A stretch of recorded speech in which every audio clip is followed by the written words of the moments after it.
Morning, beautiful people. Hello, good morning. Magnificent to be here with you on this supremely glorious day. And hello to you all out there. I can already see you in the comments. Those comments are mad. Sorry, everything's just popping on all at the same time. Those comments are insane. Thank you so much, Synchronized Soul. Thank you. Let me just see who is here this morning. Good morning, Fran from Switzerland. Good morning, Armand and Matt. And Post Colt Haig. Good morning from Cheshire. I'm sure I've pronounced that wrong somewhere. Good morning, Tony Griffiths and London Lady and Shin. And who else we got? Gazgano and John and Marie and Drumstick and Healing the Silence and Trudy and Martin, you name it, Shanti. Good morning to you all. Peter B. How wonderful, wonderful. Good morning, Brett. Good morning, Cooper. And Marsh Girl. Oh, just absolutely wonderful to have everybody here already this morning. Good ship, Lollipop. I love the sound of that. Good morning, Lisa. And you are lovely too. And good morning, Jilly MC and Pat Porter. How are you all? It's just gone 1 minute past 9 on Friday, 21st of June, 2024. Of course, that's 1 minute past 9 British summertime. Hello, Merv. Good morning to you. And Teresa, an Anon user. Hi, campers. Good morning, Anne. And Mark's Adventure. Absolutely wonderful. Shanti, please don't talk to me about Stella Creasy, for goodness sake. Isn't she isolating, having just been tested for COVID?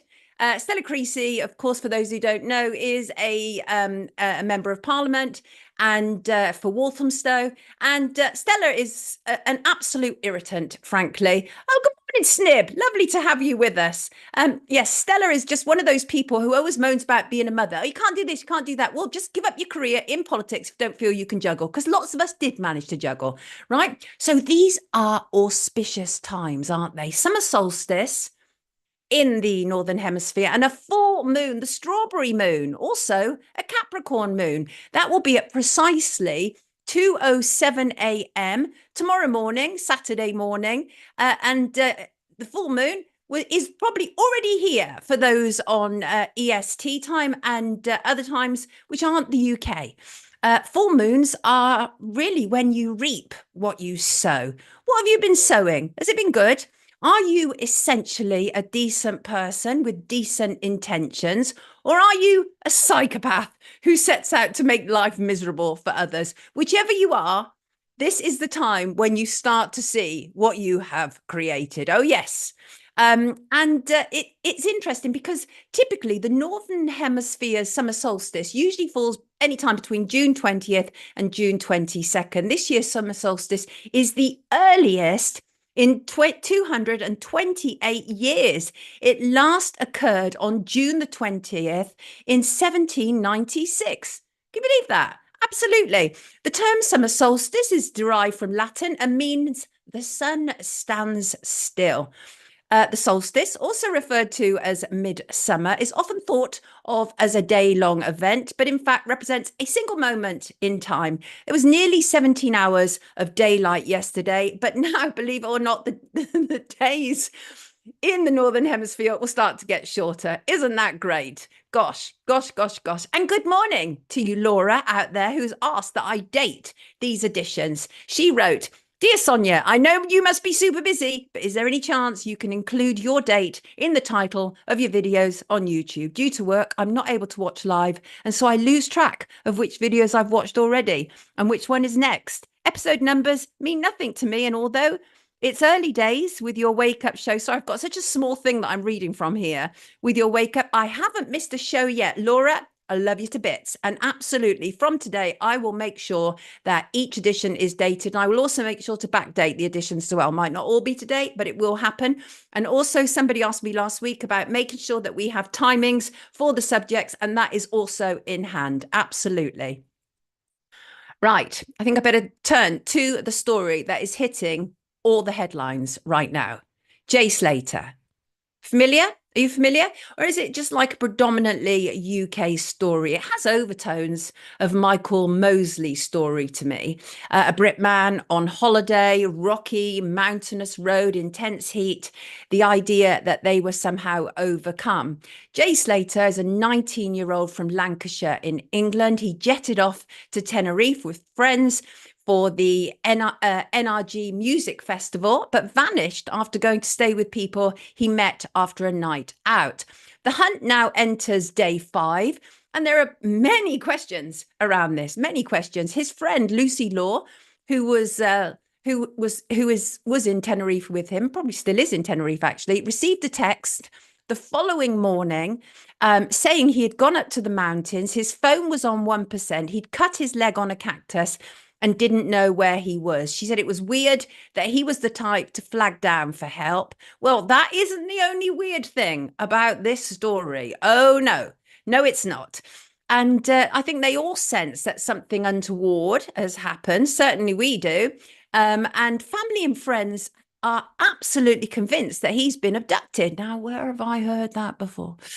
Jay was scheduled to fly back to the UK yesterday morning, June the 20th, but he's obviously yet to return. An extensive search is ongoing on the Spanish island with police dogs, mountain rescue teams, and his friends and family all involved.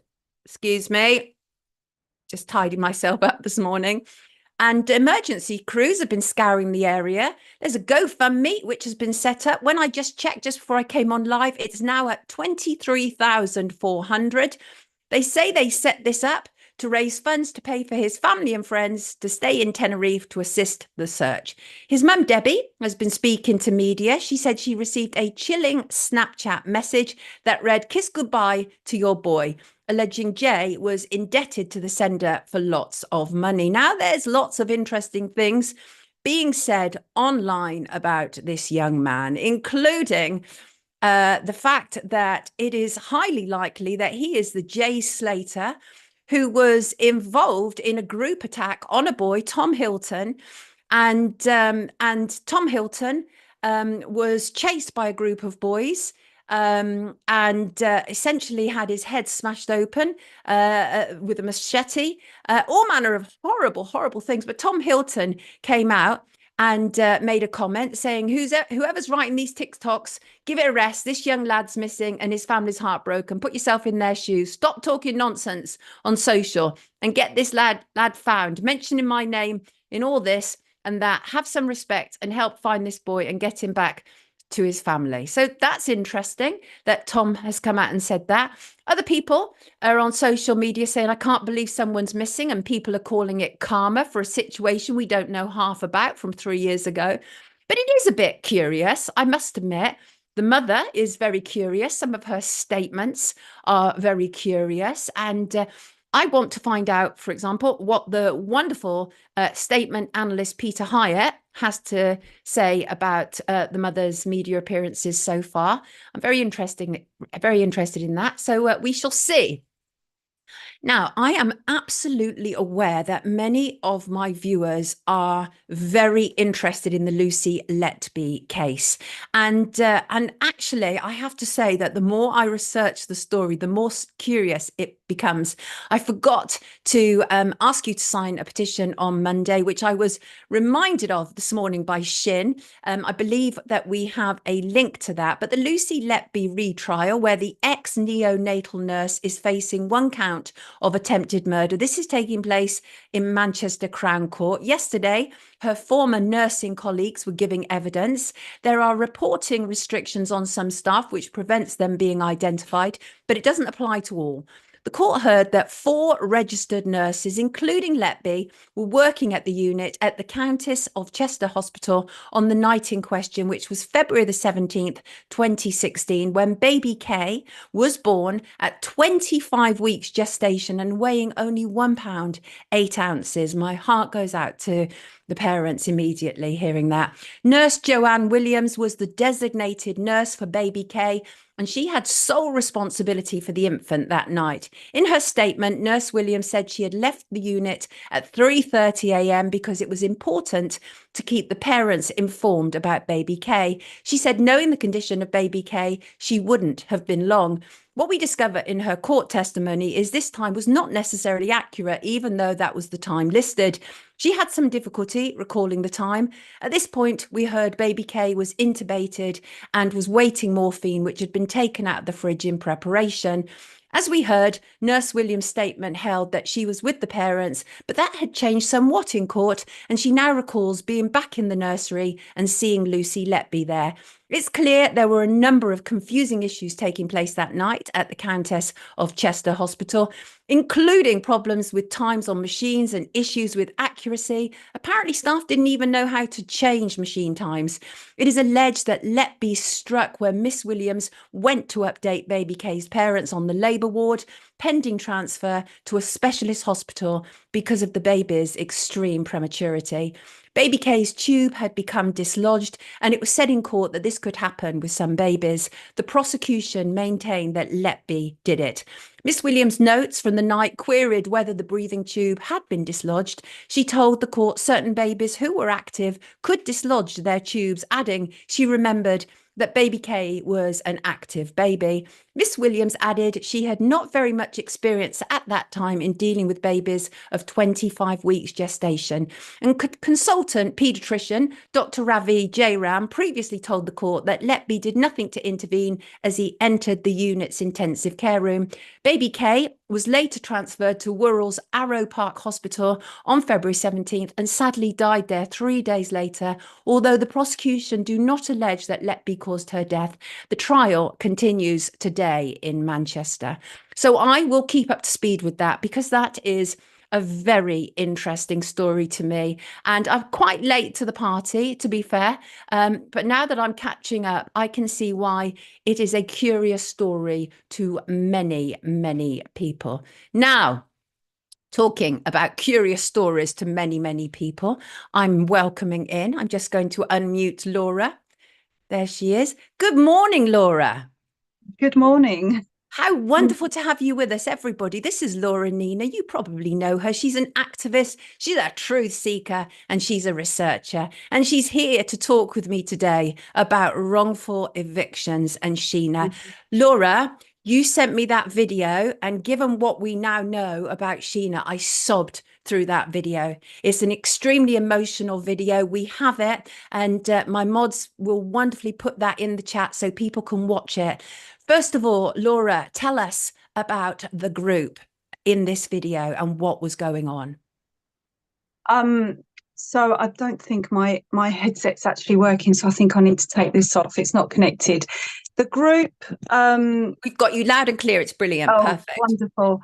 For some reason it didn't connect. So the group are there. So I'm part of a group, and there's lots around the countries, which is absolutely wonderful. They're all growing everywhere. And they're part of a group of people that just want to help make sure that no one becomes homeless in this country. And there seems to be a lot of problems with mortgages. You know, we've got increases right now. People's mortgages have gone from 300 to 1,000 a month. They just cannot afford to live. But equally, there's things such as bait and switch that the banks do. We've got someone fighting that as well, Lloyd's Bank, massive case. And there's more and more people losing their homes. Wrongful evictions, right? Absolutely. You know, it could be because of council tax and they've paid their mortgage, like in the case of Sheena. She owed nothing. She even challenged the council tax, and considering council tax is being exposed for what it really is, she got bankrupted over £1,400. So they then take a £450 house over a debt. So this is how she started her journey, and she was quite the warrior. You know, she was quite the strong lady.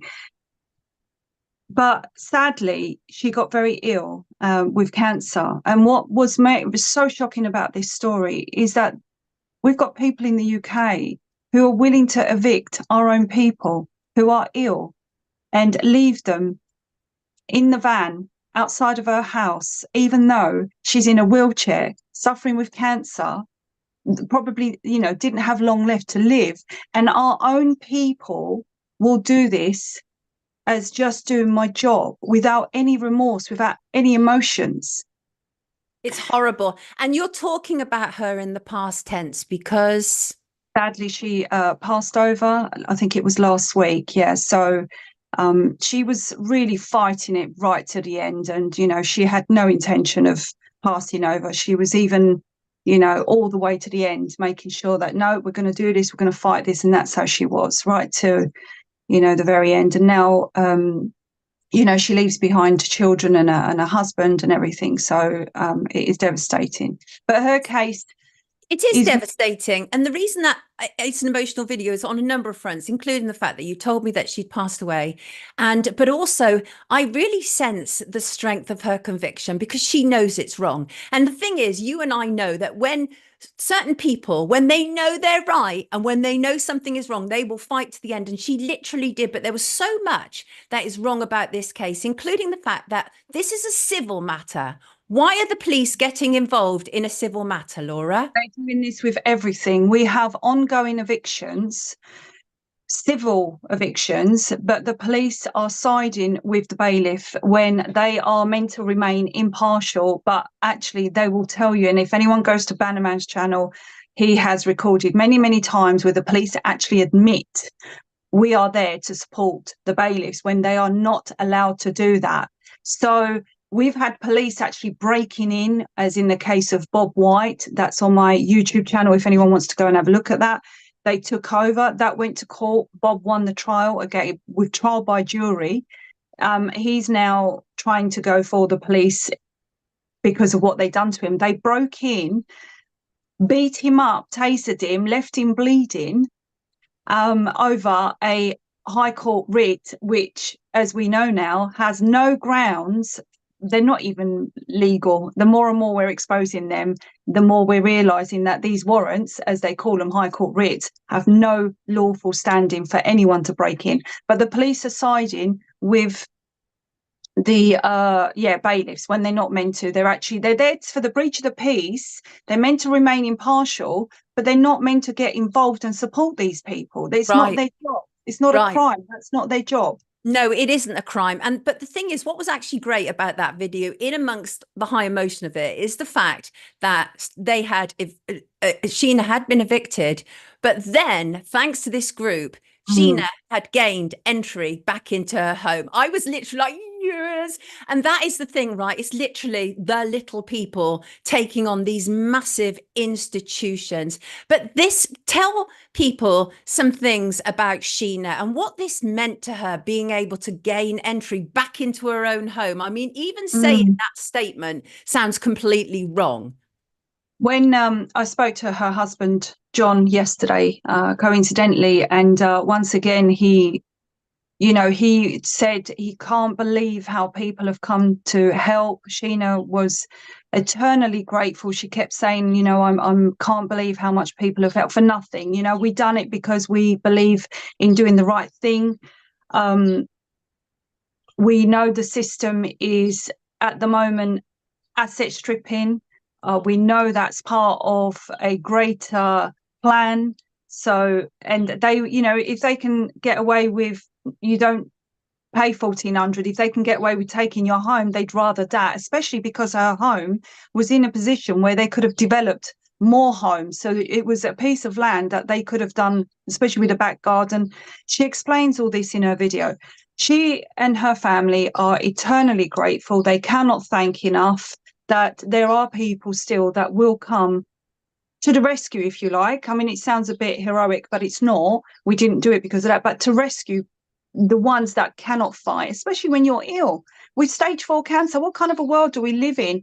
We've got people coming over under immigration that are getting given everything, and then we've got this lady who's worked her whole life, people like her, dying and being evicted at the same time. What kind of a world do we live in? Well, it's almost designed to make us fight, isn't it? That's the fact. The actual injustice of it is designed to make us so angry, so irate, it will provoke us into action, and not always sensible action. But what you and the group are doing is supporting people in a way that is long overdue in many respects. And it is legal, isn't it, what you're doing? Absolutely, because we're challenging in their legal realm. In fact, on my YouTube, I think, or Facebook, but Bannerman covered this as well.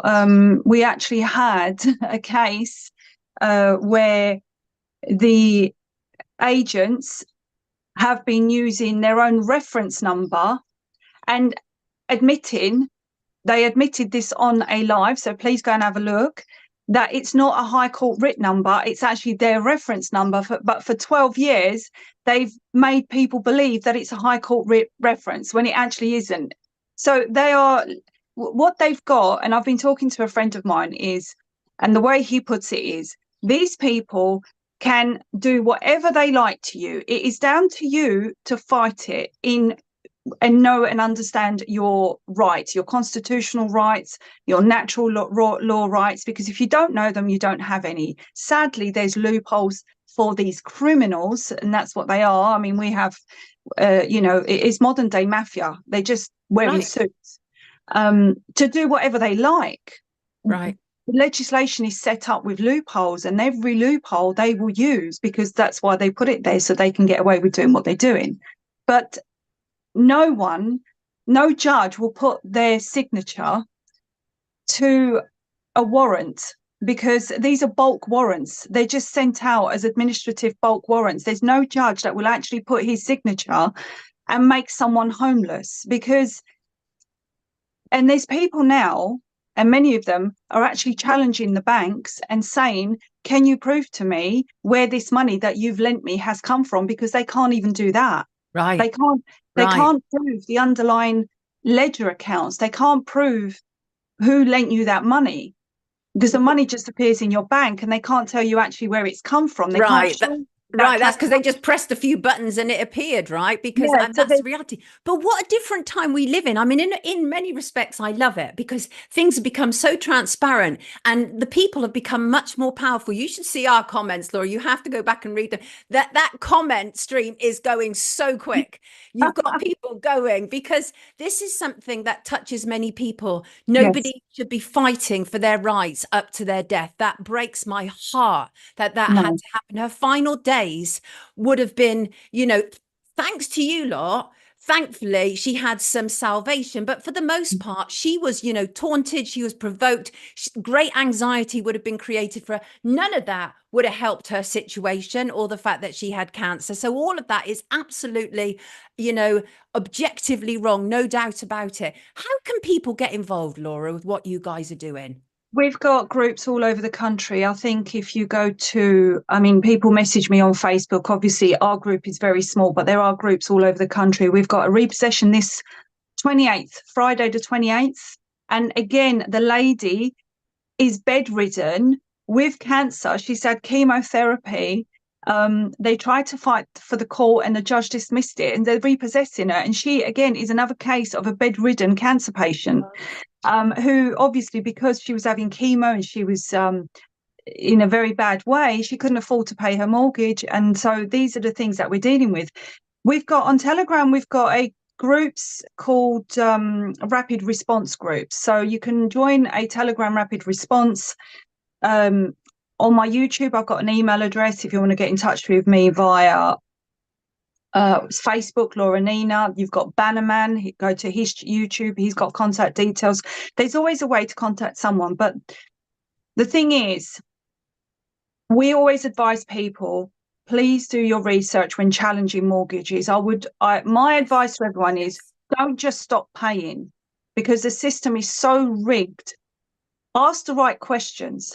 Do your research if you want to challenge a mortgage. Yes, as far as I'm concerned, and this is my personal opinion, all mortgages are fraud. And the reason I say this is because it's all debt-based. There is no money being exchanged. And as they say, I'm not religious, but we have dominion over the world. No one is better than anyone else. Yet our lands have been taken from us and they've been rented back to us. So everybody, in my eyes, should have an equal share of a bit of land and a home that should never, ever be taken away from you, ever. Under no circumstances should anyone in this day and age lose their homes. But sadly, homes have become businesses. And when we've got businesses, we have for profits. When something is for profit, that means someone has to lose for someone to gain. And that is what's with homes. And when we end up with people like Sheena, who, again, I've got other sad cases. There's sad cases everywhere. This has to stop. The police need to start to learn the true law. They are not allowed to pick a side. Not allowed. You're there to just keep the peace, not pick a side, not do the bailiff's job. That is not your job. In fact, you have no legal training. Therefore, you cannot make a decision because you are not trained in law. It's that simple. You are sounding super powerful today, and they are loving it. Let me read you some of these comments. I mean, there's just so many, frankly. Now let's see, right? Let's start off with, I saw a really good one that I wanted to start off with, which I can't, right? But Chris says, goodness wins over evil, and says, we must fight against this. These are criminals. They And are. and wait, photo via pop. Hello, Pauline said, Klaus said, it's going to be an angrier world in his Great Reset book. They know what they are doing. And Absolutely. Pink Diamond said, it's because they use other people's money and that's why you get interest for keeping your money in a bank account. Absolutely. Sally says, money is automatically created by the bank out of thin air with interest attached. Yes, it is. And Mr. Mensa said, actually, it's interesting. Mr. Mensa said this just like literally before you said it, completely on the same page. Money is created as a debt. It's a debt-based system. It's not borrowed from other people. Right. Brett says they can't produce an invoice, only a statement. Fractional reserve banking, says Stephen. And on. People are completely clued up, Laura. And that is the thing, right? We are living in a time when things, as I say, have become so transparent that we can actually do something about it. But you're absolutely spot on, right? People love Bannerman's channel, by the way, in the comments, which is fantastic. We love that as well. And we've got Laura's link in the comments. Listen, Laura, really appreciate what you're doing. Will you please keep us up to speed with these things? Because I think that if us independents can do anything, it is we have to serve the people, right? We have to serve the people. We have to highlight what is going on regarding the people. And you are out there fighting the good fight on the front line. And honestly, thank you so much for doing that. Everybody, this is Laura Nina, and isn't she Thank fun? you. Yes, And she. much love to Sheena as well. And the fact that it was her story that really created a big spiral. And please, everybody, share her story as much as you can, because the only way we're going to help people realize what's really going on is when they actually see for themselves the injustice being done to people in our own country. Yeah, So thank you, everyone. Hope, Love and Peace says, unbelievable. Can't even leave people alone when they are dying. What happened to Mm. humanity? Indeed, what happened to it? And I think this final one has to be Healing the Silence, who says, thank you so much, Laura and Nina. Such amazing work you're doing with everyone you're working with. Thank you. And so say all of us. Laura, take good care of yourself. Thank Happy you. full moon and happy summer solstice from yesterday. Take care. Really Thank you, powerful Sonia. times, Thank you, people. everyone. Wonderful, Ciao. wonderful. Bless you. Wonderful. See, this is what we need. Just like get us out there, right? It's so important what she's doing and what her groups, what all these groups are doing. I absolutely love it. Oh, yes, I do. I love it. I love it. I love it. I love it. Right. What story shall I tackle before we bring in our next guest? Oh, yes, this is curious. What was Prince William doing having a private and unannounced meeting with the Foreign Intelligence Office, MI6? That was last Thursday, 2 days before Trooping the Colour and the return of Kate Middleton. Why is the next in line to the throne having private meetings with secret services? Can anybody tell me? Because it's not in his remit. I'm not comfortable with that at all. He has no business being there. The royals are supposed to be just purely decorative heads of state. But we know that with William, the apple has not fallen far from the tree. His father has always been a great meddler, a great interferer. And this shows that the royals are far from the family who are not supposed to get involved with state politics. They are knee deep in the stuff, whether that is WEF or just, or our secret services. He shouldn't have been there. And nobody has yet given me a decent explanation as to why he was there. But what we do know is it was a private visit. And that's odd because obviously they normally announce these things. There's a diary, there's a calendar. But suddenly Prince William rocks up at a meeting with the Foreign Intelligence Agency, and we don't know about it except in hindsight. Interesting, I feel. Right. Now, remember what we're doing around here, and that is we are showcasing independent politicians because, I mean, we've all seen it's all over mainstream media, legacy media is only interested in the uniparty system. We know that, right? And so we are going to welcome in our next guest, and our next guest is an independent for an independent party. And let me have a glug of water. He'll be joining us any second. How are you out there in the comments? Absolutely wonderful. You're all alive and kicking, right? All alive and kicking. Summer solstice, full moon, whatever it is, weekend time. We all love that. Here he is. Good morning, Dr. Tek Kong. Wonderful to have you with us. Good morning, Sonia. What a wonderful day it is, and thank you for your invitation. Absolutely welcome. You are, of course, from the Alliance for Democracy and Freedom Party. Very interesting. I've been going through your manifesto, and really, it ticks so many boxes for me. So, first of all, Tek, tell us, how many people are you standing? Because often a problem with independent parties is that they're not able to stand enough people. Well, as a party, we are standing 10. Well, we are part of a larger partnership comprising 6 parties, and together we stand in 35 constituencies. What is that partnership you're part of? Well, it started back in September 2021. We decided that we'll stick to our original founding ethos, which is to try and engage with as many patriots and independent people as possible. That's why we have the word in our party name, Alliance.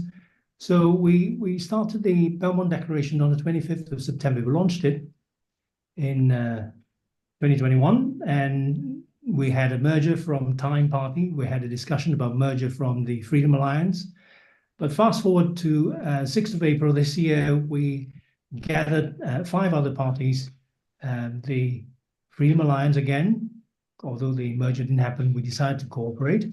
English Democrats, Libertarian Party, the Populist Party, and putting Crewe and Nantwich first, which is a very small party localized in Crewe and Nantwich.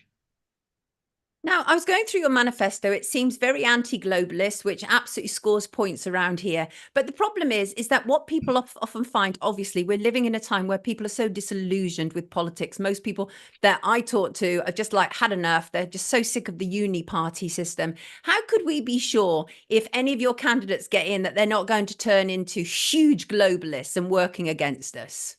That's a fantastic question. I'll tell you what it is. We believe in local democracy. So although we have to register as a party as such, the name of a party doesn't actually carry the word party. So it's Alliance for Democracy and Freedom. Fair point. All the candidates behave as independents because we don't have a central whip. And we believe that the constituents will be the whip. And if any constituency has one of our candidates who has become an MP becoming arrogant in his ways, and following the dictates of, say, the World Health Organization or whatever it is, to the detriment of our country, then it is for the constituents to recall their candidate. And we have no problem with that. We support that. So it's very much local democracy in action. The way we've structured the party is also very much based on that, local activism. We don't have a centralized whip. That's the key thing about it, unlike other parties. That is interesting. So let's start working through this. One of your manifesto points is the UK should not be a member of any non-democratic supranational body, such as the UN, WHO, IMF, and NATO. How would you go about this? I mean, that people want that. People absolutely want that. I think that's one of the reform policies to a certain point. But how would you go about it? Because we're so in deep, aren't we? Exactly. Sonia, it doesn't happen overnight. No. I don't think even if all 10 of us and all 35 in the partnership got elected, we will be forming the next government.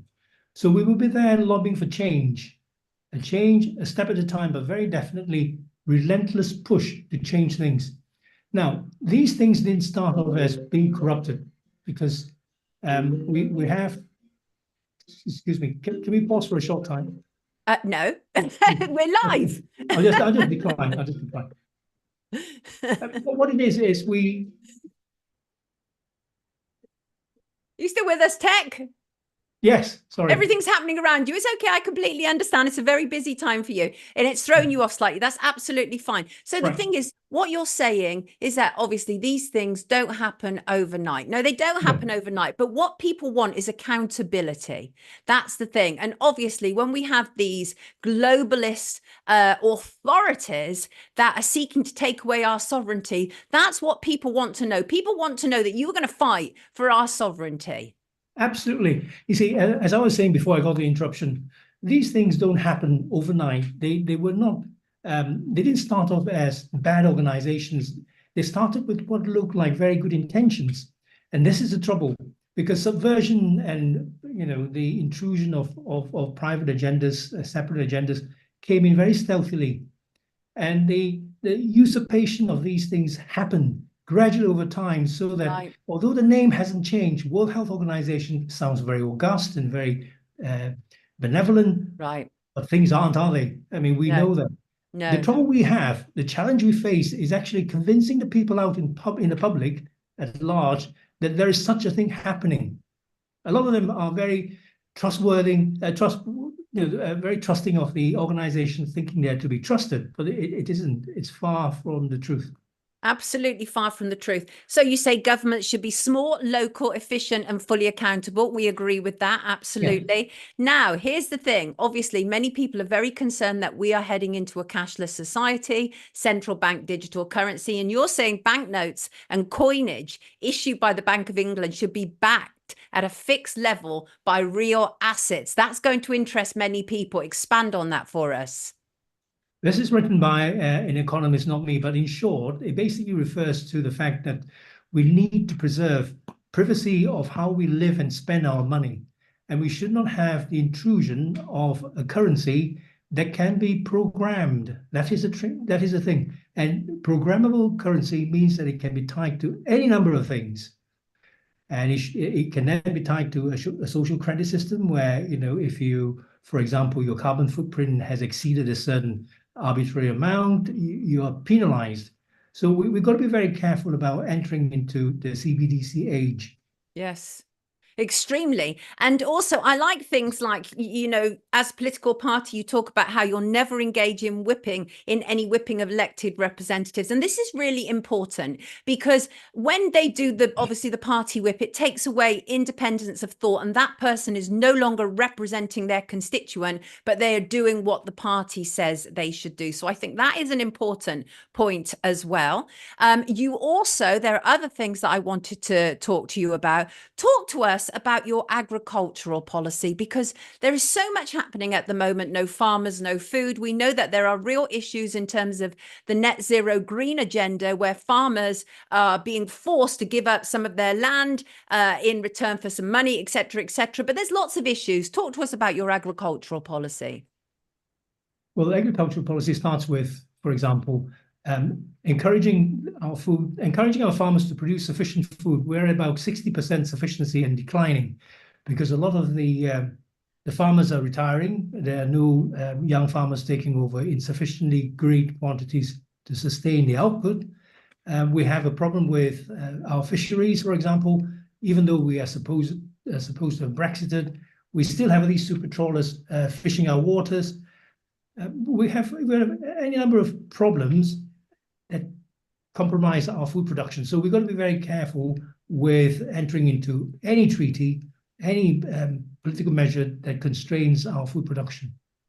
The other thing that I like, and again, I think it's really important because everything has become so centralized, is you say that your elected representatives should have a personal connection with the constituency in which they serve. Now, this is great because we know that when it comes to the big parties, they literally, throw people into safe seats. They have no care or concern for their constituents. Tell us why that matters. Precisely. I think that's predicated on a seat being safe to a particular party, and they think they can put somebody of talent into that area. Now, that's an insult to the people in that area, because if you look hard enough, you will find that there are... You're a very busy man today, aren't you? That's all right. It's all right. I'll just leave the room very briefly. Excuse me. Yeah. Oh, wait, I don't think he even realizes we're live, people. I think he actually thinks this is a recording. Hello, Tech. We're actually live. Hello. Sorry, I beg your pardon. It's okay. You do realize we're actually live. This isn't a Yes, I know. recording. Oh, okay. Right. Okay. Right. Listen, I'm going to move you on to one more thing and then I'm going to let you go because you are clearly very busy and I don't hold that No. against you. It's fine. It's to do with my leaflets. We have a very awkward printer who doesn't understand why the Royal Mail has given me fixed timelines. Oh, right. Okay. But you were out yesterday. You were leafleting. What kind Yeah. of response are you getting on the door? Well, it's actually very good, surprisingly, considering that the party is new and a lot of people haven't actually got to grips with what's threatening us on the horizon. Just to respond to your question before I got interrupted, if you look hard and if you encourage cooperation, Might if be you a good plan encourage, to actually turn your phone off, Tech. I have indeed, I have indeed. Let me just.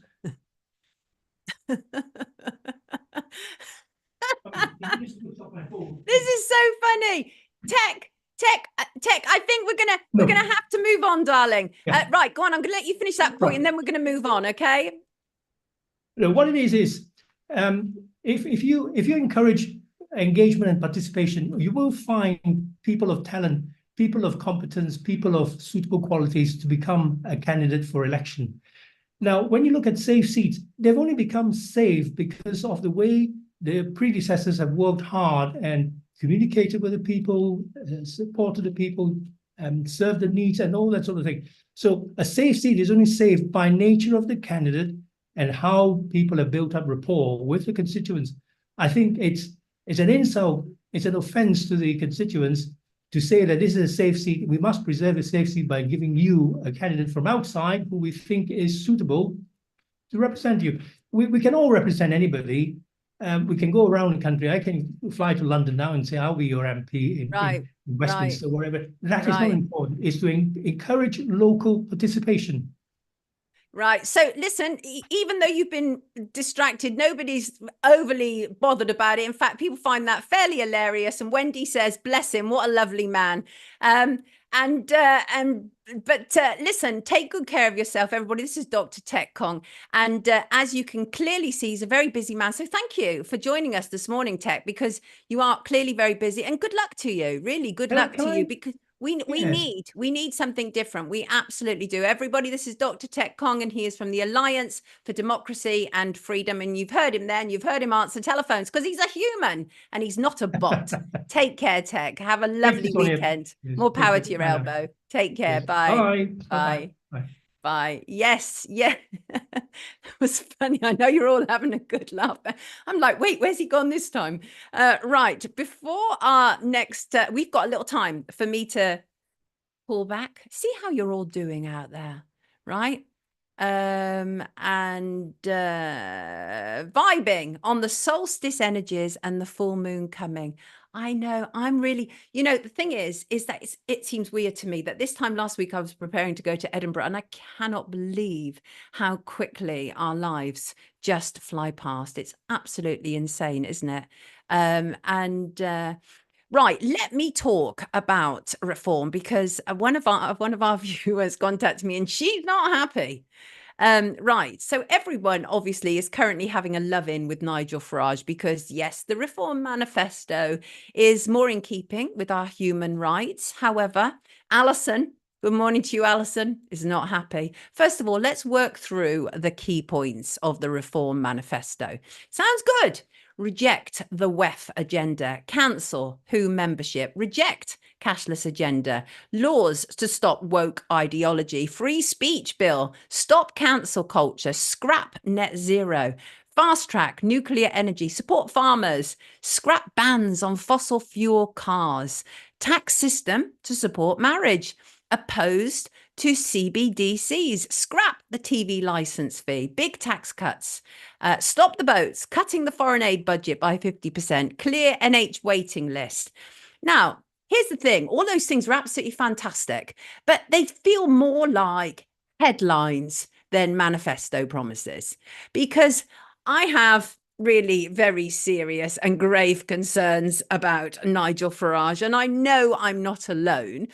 But I am also absolutely aware that he has managed to somehow capture hugely the mood of many people, right? I mean, that's a fact. It is a decent list. Who's that? Merv, it is a decent list, but you know what politicians are like with lists, right? And manifestos. I still maintain if they don't stick to their manifesto, right, then they should, be criminalized, frankly. They should be sticking to them. Anyway, but I do find myself, other than those things, I found myself this week in a weird position of agreeing with a reform candidate, Joe Hart, who called monarchy benefit scroungers and wrote, "Make Lizzie the last." And of course, she's been demonized by the press, such as Daily Mail. However, it is a brief blip. And as I say, Alison, one of our viewers, is very unimpressed. She wrote, "Dear Sonia, I noticed that there is a push to vote for the Reform Party, which I can understand as a bloody nose to the usual Conservative Labour stronghold," as Mr. James Freeman put it. My former colleague there on TNT she's referring to. "I would probably fall for it. However, I do not agree with hunting in any way, and apparently Nigel Farage is for it. I know you feel the same about blood sports. I have been listening to you for a very long time. Bless your heart. Yes, my first activism, age 11. So I would like to highlight this. Please see my response below to my local representative." So Alison wrote to a local Reform representative, "Dear Mr. Benham Croswell, thank you for the email. Unfortunately, I am yet to receive a reply with regards to where the Reform Party stand on hunting. However, I have recently found out that Nigel Farage supports fox hunting and other agricultural sports," in quotes, Alison correctly puts it. "Sorry, but I will not be voting for your party because of this, as it means a great deal to me. I will be writing do not consent about all the parties." So there you go. Some people, they fall and stand on their principles, and why not indeed? Why not indeed?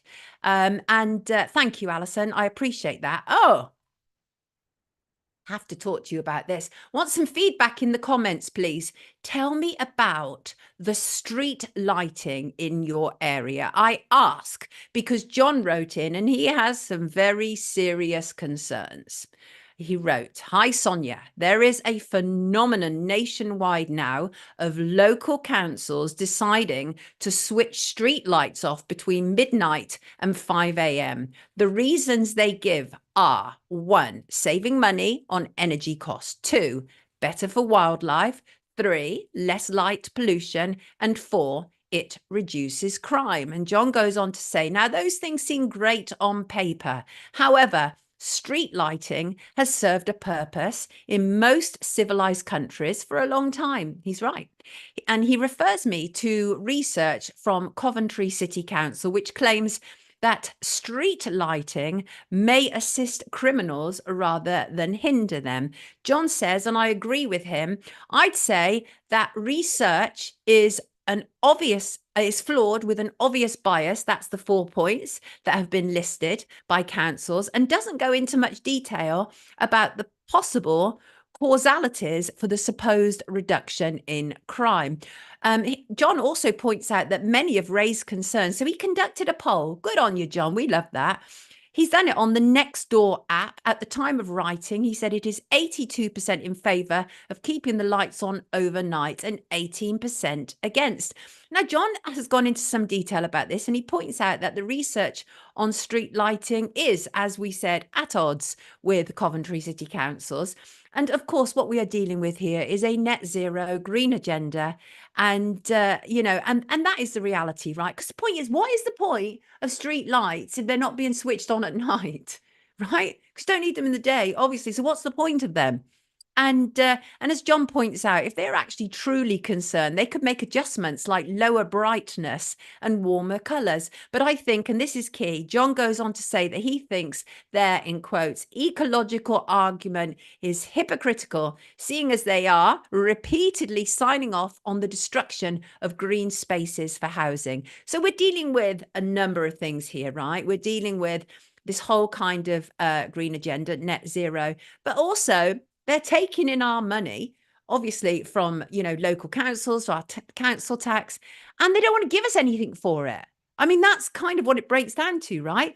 And John goes on to say people are frightened, and it's essentially a curfew now for people who feel vulnerable. Our council tax has increased, and we can't even have our streets lit, mostly due to the green agenda, which means we are getting much worse value for our contributions. And John goes on to say, and I agree with him, I believe this story is worthy of investigating further, especially as this situation is being mirrored across so many different local authorities. It's new to Coventry, but lots of people elsewhere have been putting up with this for a while now. Decisions to switch off the lights should be challenged as much as possible. And so say all of us, frankly, John. So say all of us. What are you saying in the comments? Oh, Trudy says, the lights surrounding my building has been switched from on to now they come on as you approach. There are many elderly where I live and it's unsafe. Yes, KB, the carbon they want to get rid of is me and you. Absolutely correct.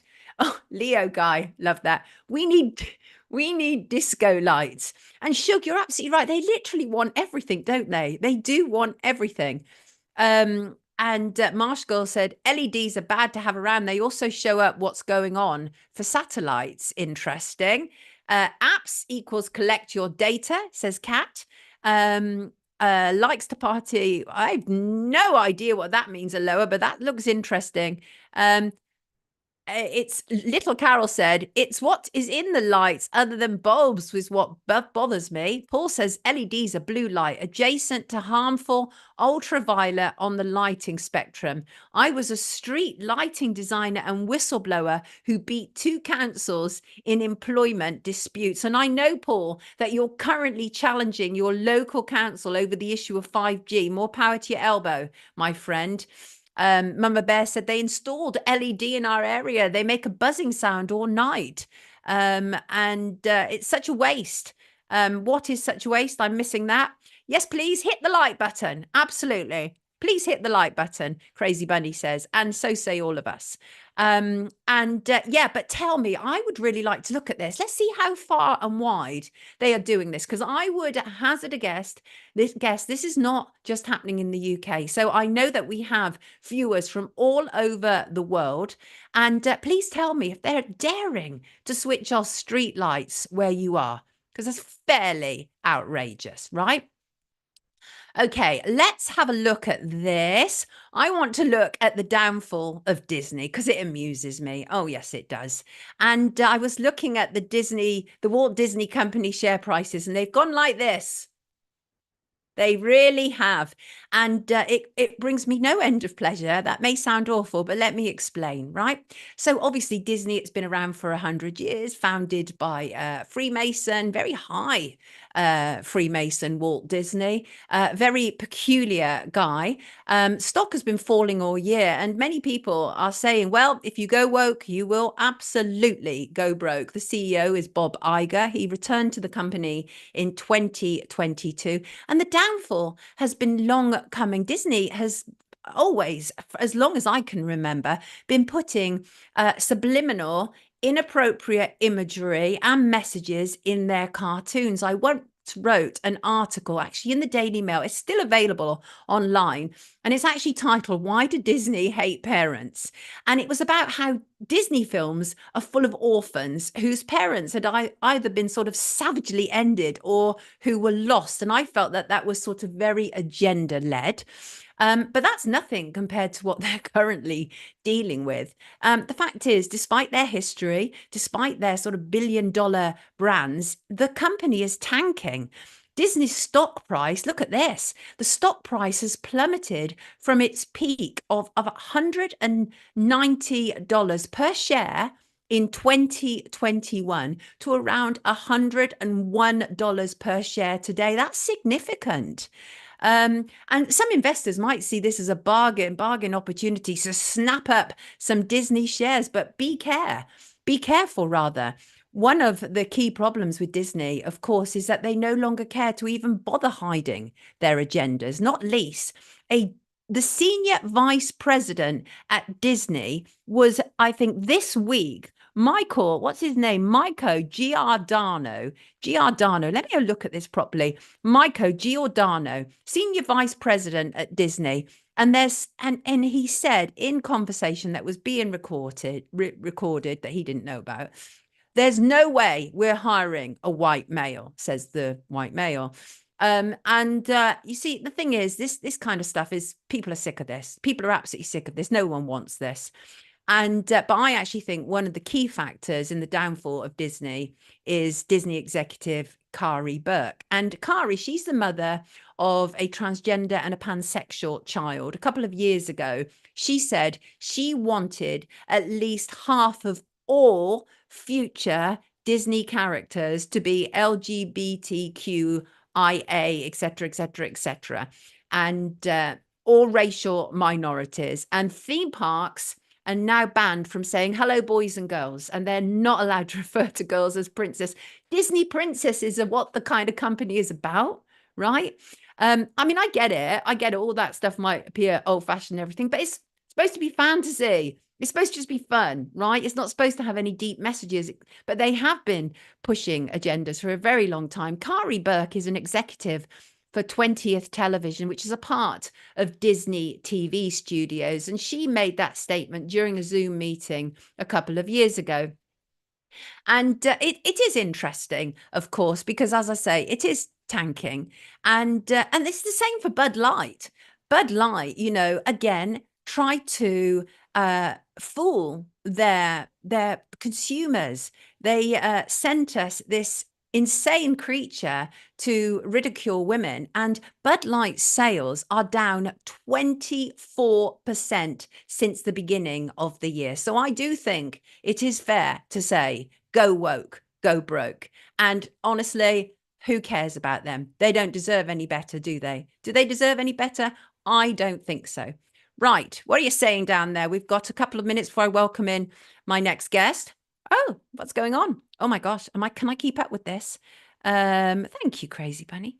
The entertainment business is all about ticking boxes of every woke element, says Healing the Silence. If a certain production doesn't tick the box, it doesn't get any time of day to even be considered. And Aloha says the black and white Mickey Mouse cartoons are full of child abuse references. Actually, once you start to go into it more deeply, you can see the imagery. There's phallic symbols. There's all manner of things that have been said. Oh, that's it, Shalini. Dylan Mulvaney. Right, got you. That's life, but not as we know it. Everything is in reset, says That's Life. Disney, Hollywood, politics, you name it. Fear not, they will have alternatives. Yeah, that is the fear. That is absolutely the fear, that they will have alternatives. Right. I want to turn to a viewer's letter, because the thing about obviously what we do around here is it's really important not just to look at what's going on the national and international stage, but what's going on for you, what matters to you. Okay. And I see that the two women who claimed that Bridget Macron is transgender have gone on trial in the defamation case this week. Interesting.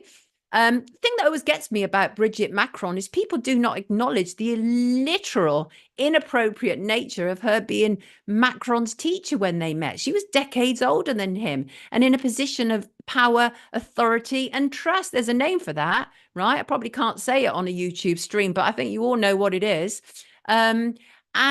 Interesting to see that the London premiere of a movie with an AI generated script has been cancelled after the backlash. The last screenwriter was due to have a premiere this Sunday at the Prince Charles Cinema, which is located in London's West End, and that's been cancelled. People are sick and tired. In a statement, Prince Charles Cinema said, the feedback we received over the last 24 hours, once we advertised the film, has highlighted the strong concern held by many of our audience on the use of AI in place of a writer, which speaks to a wider issue within the industry. Damn straight. I mean, damn straight, right? You can't get rid of us completely, right? Humans have to have a function, right? And the thing is that they're in trouble because last year's Hollywood strike, for which we all felt so sorry for the little cherubs, didn't we? But it did actually include formal protection over the use of AI in the writing process. And so, no, I don't think that's at all acceptable. Now, I wanted to, where am I? Oh, water fluoridation plans. I want to know also what the politicians are planning to do about this, because as somebody pointed out to me, Jen, thank you, Jen, said water fluoridation should be absolutely top of their agenda because both Labour and Tories are planning to expand it. Now, in England, there are around 6 million people who already live in areas with fluoridated water. Fluoridation is commonly used internationally, they tell us, as a measure to tackle tooth decay. Again, it's not something I can expand on in great detail because I will be done for probably medical misinformation if I talk about this. But just to say that the Department of Health and Social Care is planning to expand water fluoridation in the northeast of England. They are planning to expand it to 1.6 million more people. And hey, guess who's involved? Guess who's involved, kids? Professor Sir Chris Whitty, Chief Medical Officer for England. And we all remember him, of course. He was absolutely front and centre of the whole C19 thing, right? We know him, we remember him, and frankly, many of us don't trust him.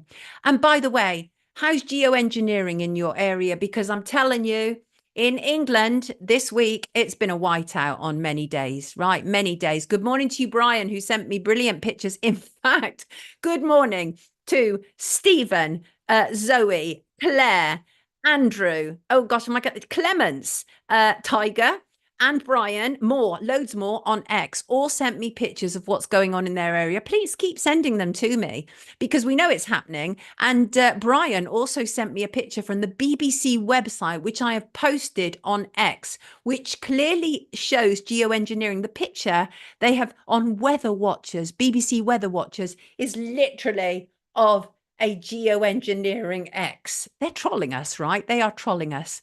And Brian said after clouding, well, he said, this has been the maddest day. After clouding over, the sun and blue sky returned. When walking the dog, I spotted the widest trail overhead. Following it to the source revealed 4 planes flying alongside each other. Right. My friend rang me just then to tell me he had spotted them overhead in Whitley Bay. I saw them flying north and then change direction twice together to go out of sight to the west. And yeah, it's interesting, isn't it? Great synchronized flying, though, says Brian with his tongue firmly in his cheek. My partner took some photos, although we were far away. But if you zoom, you can make out the 4 planes and their trails. And I did. Horrific stuff. Please keep me up to speed. What's going on with you, right? They mess with the weather, then tell us that the climate is changing, says Craig. Absolutely. Check out Mark's Adventures comments about fluoride. Interesting. Absolutely. Oh, Shin says here in Loire Atlantique, we had tropical rains, cloud seeding. It's like we're in autumn. Indeed. Indeed it is. And what else we got? Oh, Angie says off the scale here in North Scotland. Grey every day. Very strange. Heavy dark clouds. Awful. Marsh Girl said gorgeous morning yesterday, 10 a.m. by 12 noon, white out and cold. Bristol Channel couldn't see Wales. And Brett says started off well, but started to white out now in Wiltshire. And it goes on, right? Beyond Belief said planes/drones. Interesting. King, I have never realized that. King said, why do you think Evian named their water? It's naive, spelt backwards. It isn't all, right? Catherine says it's been mental here with the spraying. And Pink Diamonds noticed a lot of black helicopters flying around my area lately. This has only been happening over the past few months and nobody else seems to notice. Yeah, isn't it interesting that everybody notices a virus that we can't see, but nobody notices what's going on in our skies? And the thing is, it's really sad to tell you this, but you know it's a fact, and that is a lot of people literally need legacy media to tell you something's happening before they accept it's happening, but not me, because by the time legacy media tell you something's happening, it's usually years past when we could have actually done something about it, right? Pay to let pilot. He was sprucing his flat up for the next tenant when I asked him if he had a chem, said Tony Griffiths. Interesting. Heavy cloud cover here in South Wales, says Armand. Yes, Shin. But the live is evil and God is dog. They're doing What is it? What is it? What's the word when you reverse words? Right. I'm going to bring in my next guest, and he's an old friend of mine, and I thought he'd be absolutely perfect. Um, for Yes. Oops, there he is. Oh my God, love that background. We love that background. Everybody, this is Adrian Hanks. He's a psychotherapist, he's a life coach, he's an all round good egg. And as I am never tired of saying, we went to primary school together. And but you That was now only yesterday. it was only yesterday. But Adrian, you now live in Australia, don't you? Why did you choose Australia? Well, I have lived in Australia, but I've been in Devon for the last 6 months, 5 months. And so I'm taking a little bit of me time to spend some time in the UK and sort of reconnect to my roots, as it were, and connect with family and friends. So I'm having a bit of me time. I turned 60 in September, and I thought, you know what? It's time for me time, after a tribe of children and all the other things. So I am in Devon at the moment, and looking up in the skies into those lines in the sky has been very amusing. I've been listening to the show this morning. Right, right. We've got a very, very savvy bunch who watch this show, of course. It's And been amazing. now, here's the thing is that you're a very spiritual creature. You understand the importance of, spirituality in our lives. Why is that important to you? Some people are like, well, spirituality, isn't that a bit like chocolate? It just kind of melts on your tongue and it disappears. But it's bigger than that, isn't it? Look, it's a lot like the analogy I often use, Sonia, is, unless we watch David Attenborough, what do we know really what's under the ocean? Right. Right. So there's things going on there, but and people believe it, because even if there wasn't David Attenborough, say, well, there's creatures under the sea. Well, for me, we've got the underwater, we've got the under earth, and then we've got what's happening on the earth, and then there's things above, which is, if you like, the spiritual realm. And it's like a lot of things, unless one is willing to look, then we don't see it. But when one's willing to look and have a look and do the research and do the deeper work, one realizes that's just as real as the 3D world. And for me, that's where I've gotten to in my life. I've done the research, I've done the work, I've gotten to that place where, for me, I know it's as real as, my That's skin a and my great body. place. It's tangible to you, isn't Yeah. it? It almost becomes physical, except it's spiritual. That's the reality. It's tangible, and it's tangible to me as well. And we're in an incredibly, literally right now. I wanted you on because this is such a spiritual moment, isn't it? We've got summer solstice, we've got full moon rising, and I love these moments. I actually feel really excited today. There feels like there's something in the air. I guess people like you feel like that every day, right? Yeah, I do, to agree. And then something like the solstice happens, and it's just that next level of energy. Because what we tune into really is tens of thousands, if not millions of years of people doing the same thing over and over and over and over again, like Stonehenge, Avebury, and all the other sacred sites, and where people gather. And that creates an energy. And when we tap into that conscious collective energy, there's something really rich and special for me around that. And I feel that's what I do around these special holy sacred dates, is we're tuning into that collective consciousness, and we know we can make a change when we tune into that consciousness. So they're really important dates for many, many reasons. And this is why, the people that be who make the rules and the decisions try to break that aspect of society down from my eyes, because they know that energy is very rich, it's very palpable. People can use that energy in a very positive way. So of course, when that happens, people go, "Oh, we don't want that. We don't want people to be positive and and make real changes in the world." So of course, people are told and shown that this isn't the real world. It's just an illusion. And we have to, for me, I push back to that and say, well, it is real. It is important to go to these sacred sites. It is important to celebrate the solstice and other holy times as well. Very important. It's also important to keep balance in life, isn't it? I mean, the fact is, I was talking to somebody yesterday, and they were telling me that their parents in the 60s were able to, buy their own house on one salary. And now, of course, we're working every hour that God do send us. And some people have got to do 2 and 3 jobs in order just to survive. And that doesn't give you a lot of time, does it, to be able to have a balance? But the fact is, I mean, I've talked to nurses who are involved in end of life care, and they say nobody regrets not putting in more hours at the office. So we need more balance, don't we? Absolutely. And that comes in so many ways, the physical, the emotion, the mental. and the spiritual. How do we find that balance? And an Right. analogy I like to use is, we have a car with four wheels and four tires, and if one of them is flat, then we're out of balance. So for me, it's important to have the physical, the emotional, the mental, and the spiritual. So I have that holistic balance, because when one is wobbly, everything's wobbly. How do you do that? Because I actually have a somewhat of a practical application as much as I humanly can. I say these amount of hours are for this, these amount of hours are for that. How do you go about ensuring that you've got balance? Because it's something that you have to do daily. You have to balance out daily, right? It is. Look, I'm really eclectic. I've got my finger in so many pies. I'm all over the place. But in that, I found my balance. So for me, it's the mindset, because people say, well, if you do too much, that's not balance. Well, it depends on your personality, depends on your lifestyle, depends on what balance means to us as an individual.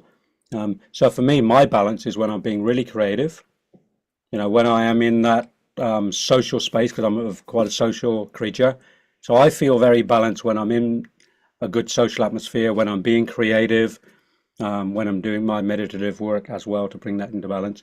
So it's about finding one's balance that's suited for us as an individual, but then what's the collective balance? And that's always the question in a community. How do we find balance in a community? Because it's a little bit different than the individual balance. And that's the challenge. That is the challenge, isn't it? It's like, where do I end and where do you begin? Yes. Right. And what are my responsibilities to you above and beyond responsibilities to myself? But we have to start with ourselves. And you talk about in your work, the core. The core is really important. You talk to us about that. Yeah. Look, for me, that core place is, I call it the choice maker. When I can make conscious decisions for myself and, if you like, for my community and for the planet, I know I'm in my spiritual core. I'm in my I presence. I'm in that rock solid place that nothing is going to shift me. I mean, particularly over the last 4 or 5 years, everything is coming at me. All the choices that I have to make to stand in my truth, and that's my core. And I was in Australia during the lockdown. I was going to all the rallies. I was in Canberra for a couple of weeks during that huge big rally in Canberra. I was a frontliner. As much as I could, and I really had to stay in that core aspect of my being, say, I won't be swayed, I won't be coerced, I won't be pushed. I know where I stand on this, and I think that core is really important. That also includes, what goes in, but also what comes out. Oh, they're loving you here. Let's see yes, thank you. Synchronized Soul says, fantastic guest. The thing is, we do need more of this. Connor says the heart and mind must be brought into perfect equilibrium before true thinking or true spirituality can be attained. That was Manly P. Hall quote. And I mean, that's it, isn't it? That is the reality. Is so many people, think that we can afford to put off sorting out who we are, right? And it's really important that we do that, right? It's really important that we do that we find out, oh, what's this? Your internet connection has gone a bit funny. Are you okay there? I'm funny. Yeah. And they're saying pagans hijack this date. What do you think about that? Look, I don't know if it's a hijack for me. I've got sort of pagan roots in me, and what often happens is a lot of spirituality gets mixed up. Christianity, paganism. A lot of the Christian churches are built on pagan sites. Oh, that is your unsteady. That is your unsteady. Oh, internet connection. What did you say? You have pagan roots. Yeah, can you hear me now? Oh, it's going a bit funky. It's going a bit funky. Somebody doesn't want you to talk about your pagan roots, which is odd, very odd. Try again. Yeah, can you hear me now? Perfect. Absolutely perfect. Yes, Yeah. go on. Yes, So, go on. so in terms of that paganism, a lot of Christian churches were built on pagan sites. A lot of pagan sites were built on Neolithic sites, and Neolithic sites were probably built on earlier civilizations. So it's just akin to that. I'm not quite sure about the hijacking. I think what happens is they just build upon one another. Oh my days, that connection is not. Oh, bless. Hello. Hello. Can you hear me? It's awful. I can't hear you at all now. Hello. Hello. Oh, it's not great. It's not great. Right. Let me see if I can bring you on this. Right. So if somebody wanted to practically today kind of access a more spiritual side of themselves, how would you advise they go about it? Number one, find a teacher or a pathway. Yeah, because we cannot do it all ourselves. The mind is so complicated and it will trip us up so many times. The illusions come in, the blockages come in, the saboteurs come in, and unless there's somebody to observe us and help us, it's really, really hard. Can you hear him? Is it working fine for you? Really? Sound is fine on our end because I'm literally not, I'm getting like only every other word that Adrian is saying. That's odd, isn't it? Yeah, and it's very clear for me here, Sonia. Or apparently audio is, we can hear him fine. Joey says, and Brett says, right. Sorry, go on. Please continue, Adrian. I'll just pretend that I'm the one with the problem because it would appear that I am. Right. Oh, that's called self-responsibility. How dare you? Right. Marsh Girl went up Glastonbury tour last weekend, then bathed in the White Well pools, candlelit under the tour. Wow.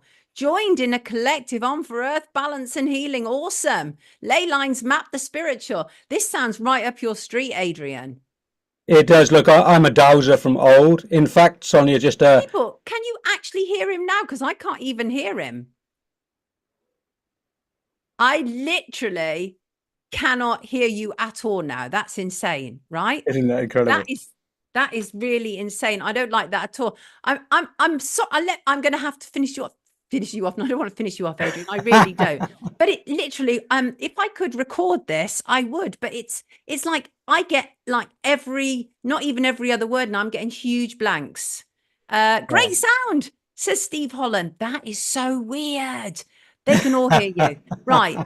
I don't know what to say. Adrian, talk us through how to access the more spiritual side of a human. And I'm just going to say I'm in isolation here. Go on. All right. So Sonia's going to take this by osmosis, but for everybody else listening in, a really good way to get into that spiritual practice, I said, was, find yourself a teacher, whether they're living or not living, with some text, with some books, with some process that you can follow.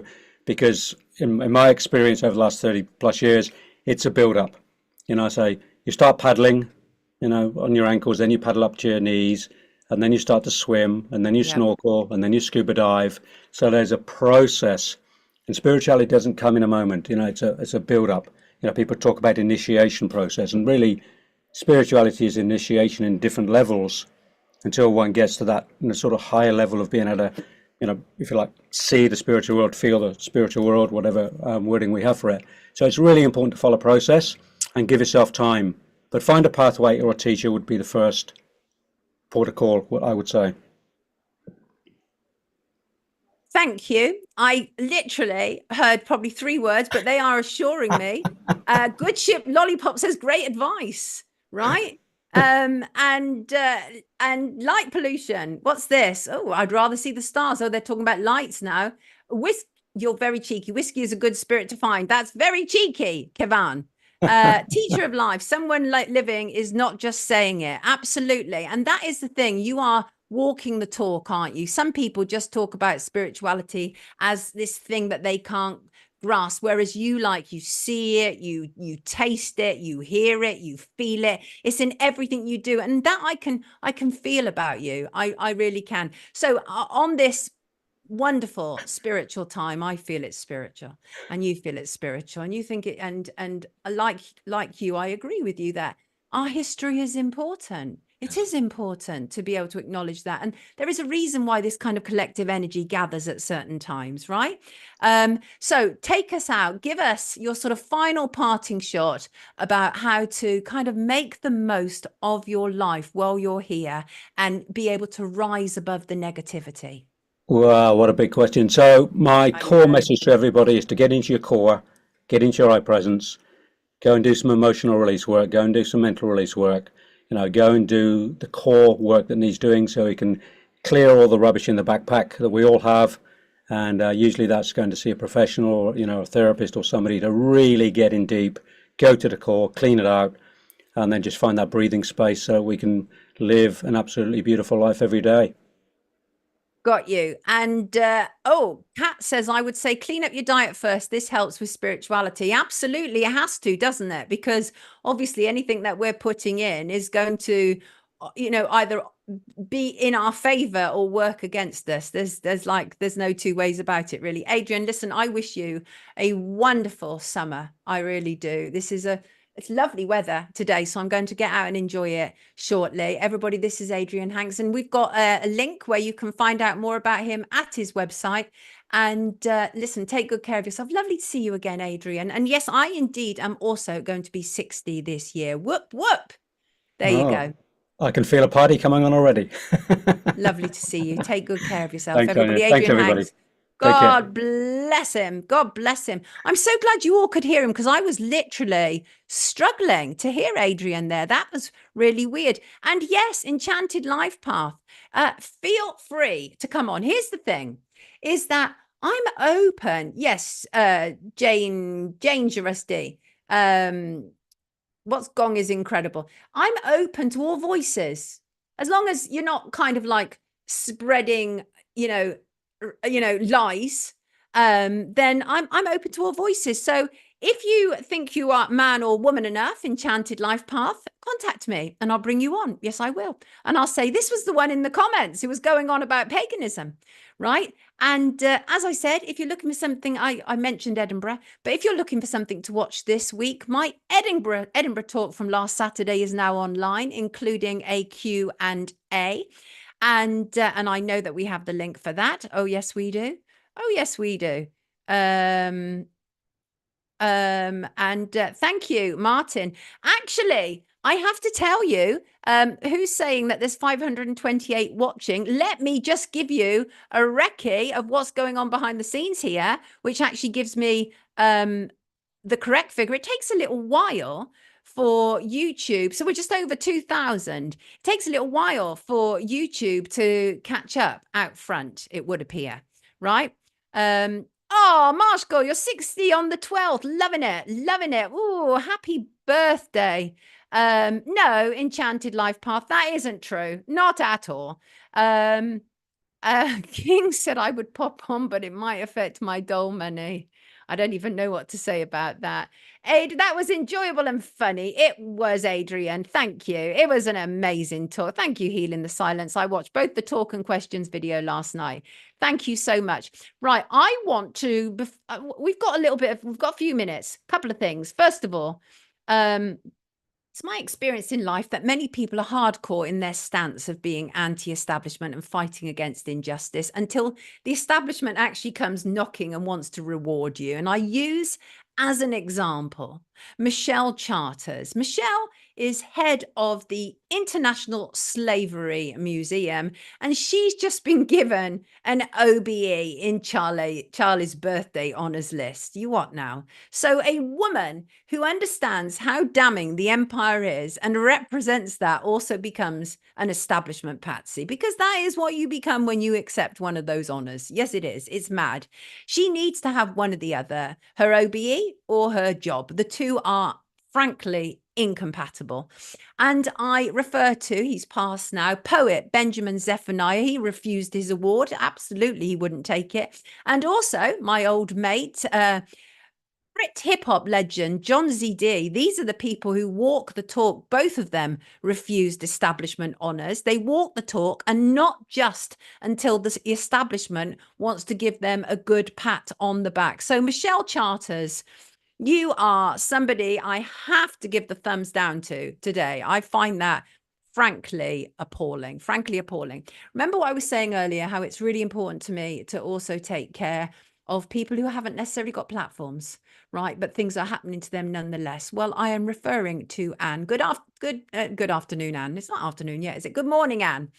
And so Anne told me about a situation, and I didn't like it. I didn't like it at all. She wrote to me saying, I was awarded a community care grant.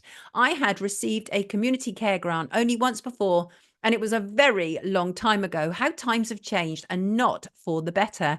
Previously, I was awarded the grant in money and I was able to purchase what I needed. However, this time I was awarded the grant in items. A number of these items arrived damaged or seemed defective in some way, despite being wrapped up in new packaging, etc. Although I complained about the rough handling of my goods by the delivery installation men, I am still curious as to whether these items were in fact factory seconds or offcuts. There are defects that weren't down to how the goods were handled. Now, here's the thing. I completely disagree with anything that takes power out of people's hands, right? If you're given a grant is surely about being given money so you can go and purchase things that you need yourself. And Anne points this out, actually, and I think it is really an important point. She says, well, I mean, there were a number of other negative issues that arose out of getting these items. She said this caused her a great deal of distress. Her health conditions and her disabilities were triggered by it, and it could easily have been avoided. And she points out, and I agree with her, is that what is happening here is a right dodgy path to go down. If the government are worried about people misusing the community care grants, then they should make sure that people provide receipts for their goods. The government choosing my goods for me feels wrong, and it makes me worry that they are going to start choosing my food for me next. If they can take away my community care grant and supply goods to me, they can do the same with my benefits. It just doesn't feel right. No, it doesn't, Anne, which is why I wanted to highlight it. And there's so many issues with this. She was handed 3 pairs of curtains, which were all the same size and same colour. My windows are not all the same size, she said. If I had received an award of money, then I could have gone and got a fantastic curtains from the reuse or the charity shop or even in a sale. It just all feels so wasteful. And I agree with her. Again, this is the state treating us as if we're absolute imbeciles, right? Anne is more than capable of going out and purchasing the things that she needs. And I don't like anything like this. Food stamps. No, give people the money. I pay my taxes so that people who need help, sick and disabled, right, are given help and not treated as if they're second-class citizens, as if they're incapable of making those purchases. And Anne's solution of providing receipts if they're worried where the money is being spent on is a great one, right? It's a great one. I agree with her. What's the deal with him? I have no idea what they're talking about. Oh, what Marie says, and in Wales, I applied for a fridge freezer. And as my application was processed, they stopped providing freezers and gave me an under-counter fridge and wanted to take my fridge freezer away. That's interesting. So what else? Whatever happened to Robert Lindsay? Wasn't Robert Lindsay like Citizen Smith? Was it the actor you're talking about? I am keeping well, Trevor. Thank you very much. Marsh Girl received a fridge that was damaged. Then they charged me £50 to take my old fridge away. And humiliating them. Beyond belief. Yes, let's see. Humiliating them is part of the service, Sonia. Honestly, I don't think that is an exaggeration, right? And that's scary, isn't it? Rachel says, yes, my group of parent carer friends always struggle with vouchers. They are often for expensive shops where they would never usually shop. They'd rather go to a cheap shop to make the grant go further. Right. It's horrible. That feels like a humiliation ritual, though. And the thing is that Anne, the details of Anne, it's very lengthy, but I think I've essentially said what's going on here. And that is Anne is a human being, right? Don't treat her as if she's less than. And as she said, as the grant is awarded in my name, then the grant should be given to me. And it was given to this local supplier or whoever it was who supplied these white goods to her. She's absolutely right. Absolutely right. Couldn't agree more, Anne. And I'm sorry to hear it, frankly. Sorry to hear it. Right. Next thing. Mark Porritt, one of our regular contributors, he wrote to me, he said, another one of those monoliths have popped up in the USA, this time on Gas Peak in Nevada. Who or what is placing them in these remote locations? It's so weird. I thought it was just a daft craze when they first appeared several years ago, but it is continuing, and maybe there is a nefarious agenda behind it all. Project Bluebeam, perhaps? So I looked into it, and yes, indeed, Mark is absolutely right. I saw the new one. What are they? kind of reminded me of the Georgia Guidestones. That's what it reminded me of, but without the inscriptions, of course. And but I looked into it, and he is absolutely right. It's been interesting. Like since 2020, a number of these monoliths have appeared, and what they are is they're sort of long vertical slabs of metal, each about 10 to 12 feet tall. They appear with no warning, and they disappear just as quickly. The first one was in the Utah desert, which emerged on November the 18th, 2020. It vanished on November the 27th. And there was a second one in a Romanian city, which appeared on November the 27th. So the date that the Utah one disappeared. And then that disappeared on December the 2nd. And the fact is, they do look alien. They look like alien artifacts. And they are heavily sort of reminiscent of the monoliths of any sort of Stanley Kubrick sci-fi classic. But I do think it's interesting, Mark. Yes, I do. Oh, what's going on? I was just about to type that comment. And Shin says, let's send some solstice and full moon energy to Julian Assange. His appeal date is the 9th and 10th of July. It is indeed. But let me know your thoughts on these monoliths, because I find anything like that quite curious, don't you? I do. And let me also refer to another viewer's letter. It is about a school that has been in the headlines. Let me find it.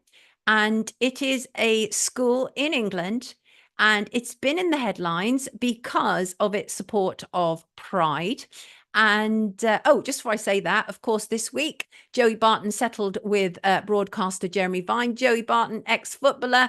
And, I'm so torn who to support. Which one should it be? The TV presenter who was one of the absolute worst pieces of media during COVID, or the ex-footballer who only mouthed off about COVID after the event? I think none of them. Frankly, they deserve each other. Joey Barton has been forced to pay him £75,000, but that is only a starting point, because Jeremy Vine then took to X saying, no, that's not all of it. There's more to it.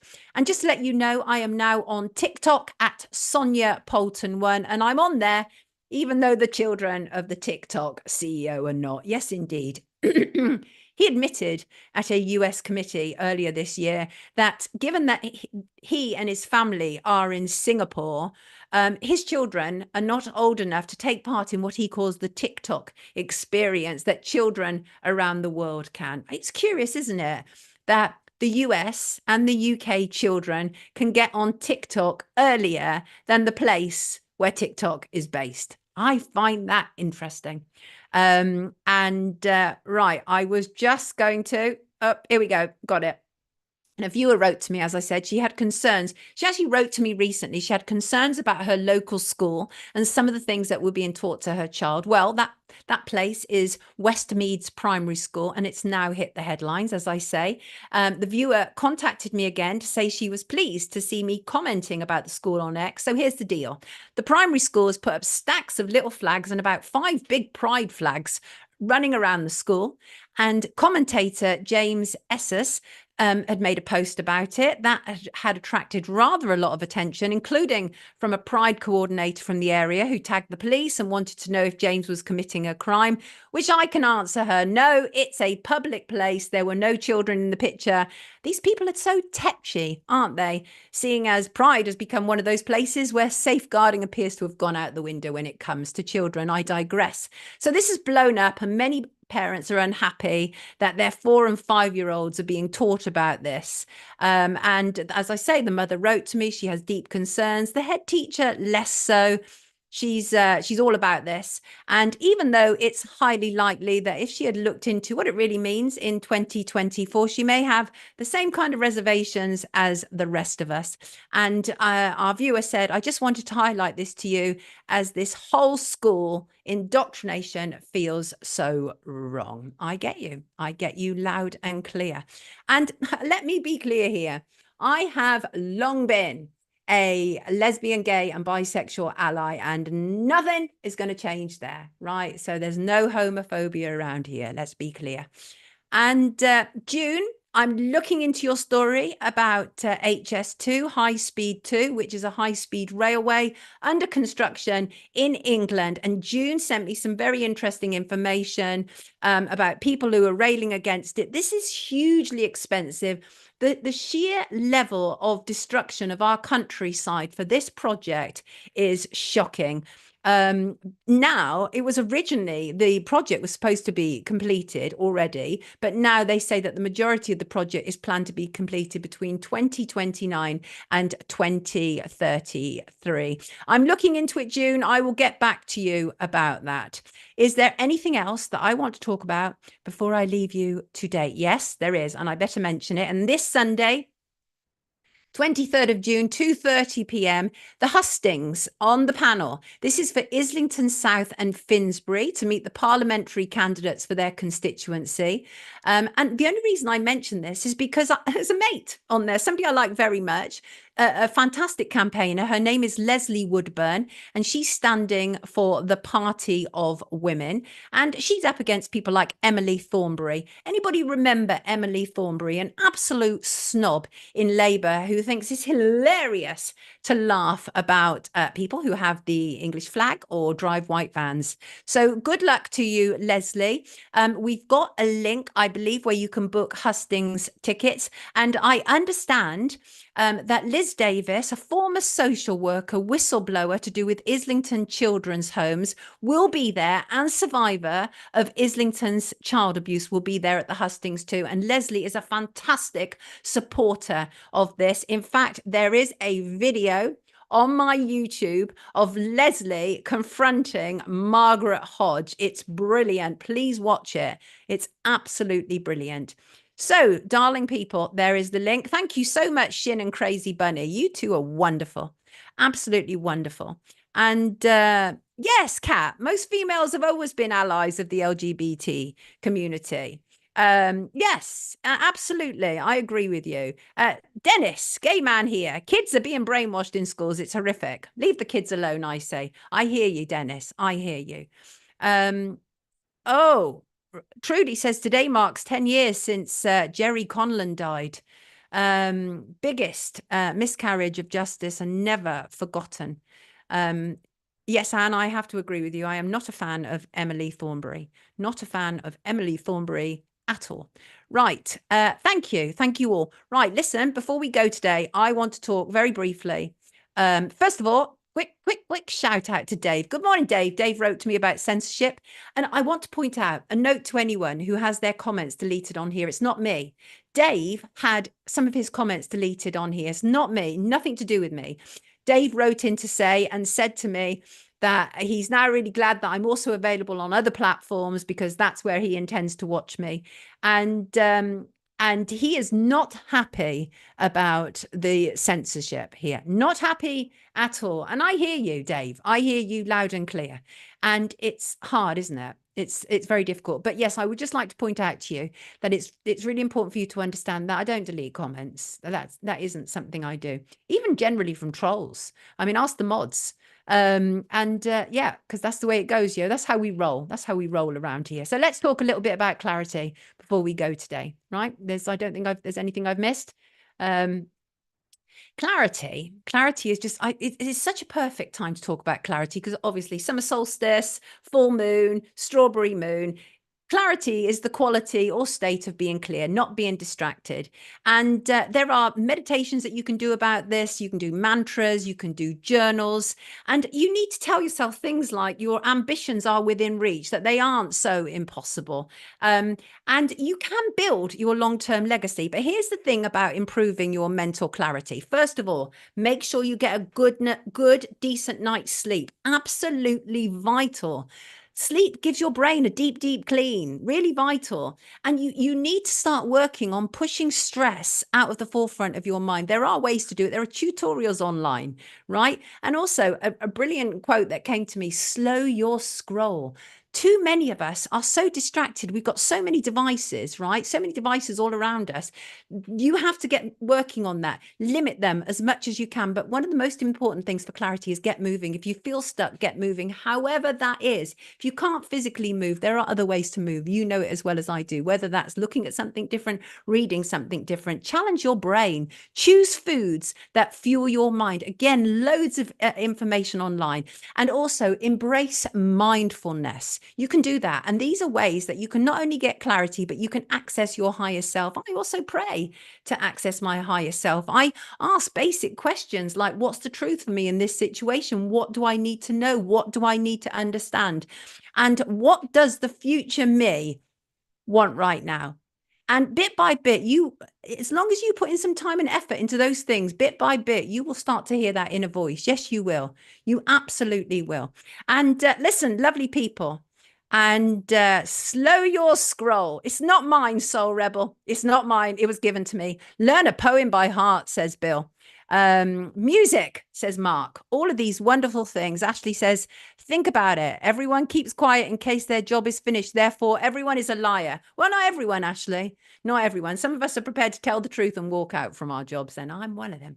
So listen, I'm going to leave you lovely people because it's that time. I am wishing you a wonderful, wonderful full moon, a wonderful summer solstice if you're celebrating it, and if not, winter solstice.